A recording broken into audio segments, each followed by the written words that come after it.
जय श्री राम मेरे प्यारे भाइयों और बहनों, कैसे हैं आप सभी। आशा करती हूँ आप सभी अच्छे ही होंगे। आज मैं आपके लिए एक छोटी सी कहानी लेकर आई हूँ जो कहानी बदल देगी आपके पिता के लिए आपका नजरिया। आइए इस कहानी के अंत तक जुड़े रहिए। दुनिया के हर घर में छोटे छोटे कारणों की वजह से ही क्यों न हो, बाप बेटों में मनमुटाव या कभी कभी ऊंची आवाज में झगड़े होते ही हैं। यह कहानी भी बाप बेटों के ऐसे ही रिश्तों पर आधारित है। आकाश अपने पिता के हमेशा टोकते रहने वाले स्वभाव की वजह से उनसे काफी परेशान था। रूम का पंखा चालू करके कहाँ चले गए थे? सुबह हो गई फिर भी लाइट क्यों चालू रखी है? जब देख नहीं रहे हो तो टीवी क्यों चालू करके रखते हो? बाइक ठीक से पार्क क्यों नहीं करते हो? कभी तो अपने जूते पॉलिश कर लिया करो, सुबह जल्दी उठा करो। कितने आलसी हो गई हो, कभी जॉगिंग नहीं करते हो। दिन भर में न जाने आकाश को क्या क्या पापा से सुनना पड़ता था।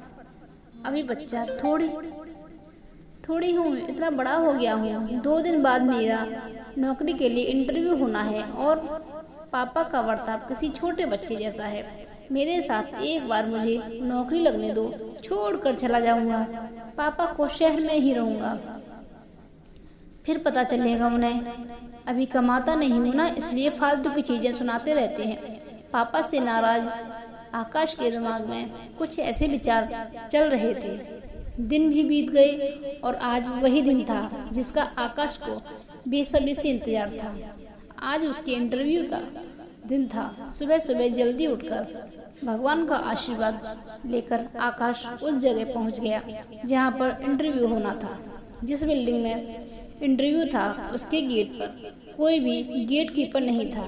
आकाश ने देखा कि गेट एक साइड से टूटा हुआ है, लेकिन कुछ स्क्रू फिट करने से वह सही हो सकता है।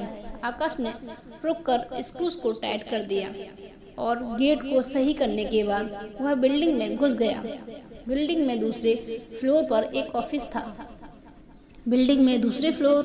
ऑफिस था जहां पर इंटरव्यू के लिए व्यवस्था की गई थी। जैसे ही आकाश उस फ्लोर पर पहुंचा तो उसने देखा कि ऑफिस के बाहर लोगों ने इधर उधर जूते और चप्पल निकाल रखे थे, जबकि वहां पर जूते चप्पल रखने के लिए स्टैंड रखा हुआ था। यह देखकर आकाश को अचानक अपने पापा की याद आ गई, जो उसे भी अक्सर अपने जूते चप्पल रखने को लेकर हमेशा टोकते रहते थे। आकाश से रहा नहीं गया और उसने बेमन से ही लेकिन उन सभी जूतों और चप्पलों को स्टैंड पर अच्छे से रख दिया। अंदर प्रवेश करने से पहले आकाश की नज़र ऑफिस के बाहर चल रही कई सारी लाइटों पर गई, जिनकी बिल्कुल जरूरत नहीं थी। सूरज की रोशनी इतनी थी कि लाइट्स बंद रहे तो भी कुछ फर्क नहीं पड़ने वाला था।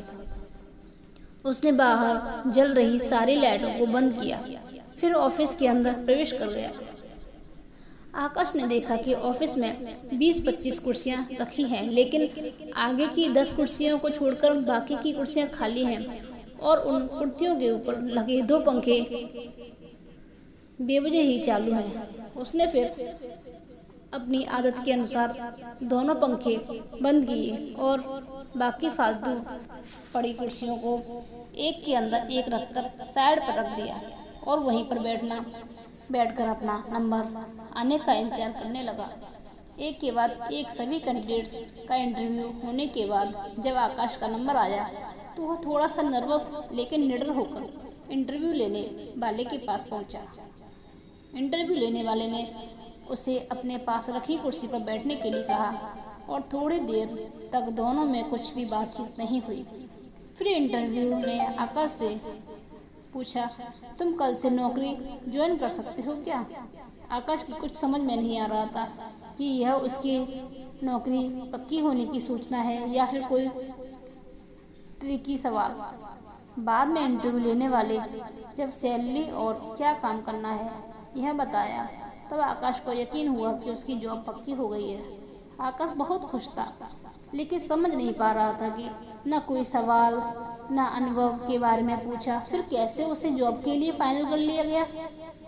उसके चेहरे का सवालिया एक्सप्रेशन देख इंटरव्यू लेने वाले ने खुद ही कहा, कुछ सवाल और पेपर्स कभी आदमी की काबिलियत नहीं बता पाते।